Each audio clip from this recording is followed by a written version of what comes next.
All right, I have another champ here with me at Nemesis Fighting Alliance. Welcome back, Clayton Berry, with a belt. Congratulations. How do you feel about that? That was a first round submission finish. We're seeing a lot of these.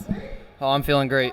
I'm so thankful to my coaches and my teammates and everybody at St. Charles MMA.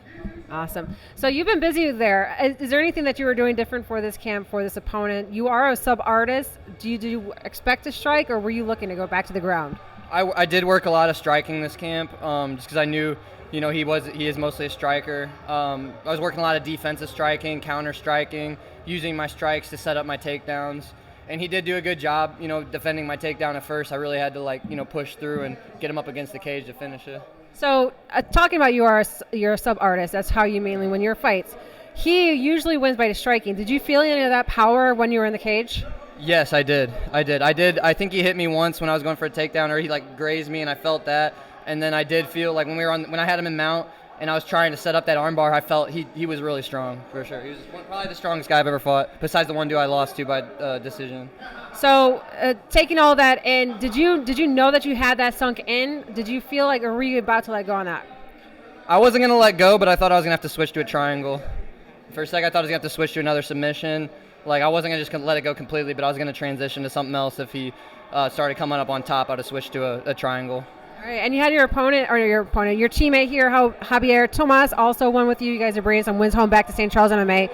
I asked everyone earlier, but what sets your gym and your training apart from you and your opponents? Well, it all starts with Mike Rogers. I can just go on and on about him. He's really helped my life in so many ways, and everybody else at the gyms. You're not the first one to say that. And yeah, so we got him, Mike Rogers, and then all of our other coaches. Jeff Henry, he was here tonight. I don't want to leave anyone else out, but just know that there's a lot of coaches, St. Charles MMA, and teammates that will push you if you're looking for a team to join. So are you eager to defend this belt? Now that you have it wrapped around you, where are we going to see you next? Yeah, I really do love fighting for the Nemesis Fighting Alliance. This is where I made my MMA debut at the Casa Loma Ballroom in 2019 with Nemesis Fighting Alliance. I'd really like to keep fighting and defend this belt and then go pro, pretty soon. I'd like to see that too, and you did awesome. I enjoyed seeing you out there. You're an exciting person to watch. Did you want to give any shout-outs before you leave?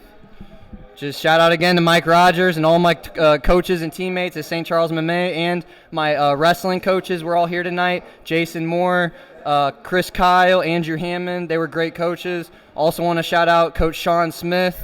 He was and Colby Smith, his son, was one of my best teammates. But I just go on and on. But my wrestling coaches and teammates and MMA teammates, coaches, they're here, the reason I'm here. Clayton, it's a pleasure interviewing you every time, especially this time with your belt. I hope to see you back here, back at Nemesis, back in the cage. Congratulations. Have a great night. Thank you. Thank you. Thank you.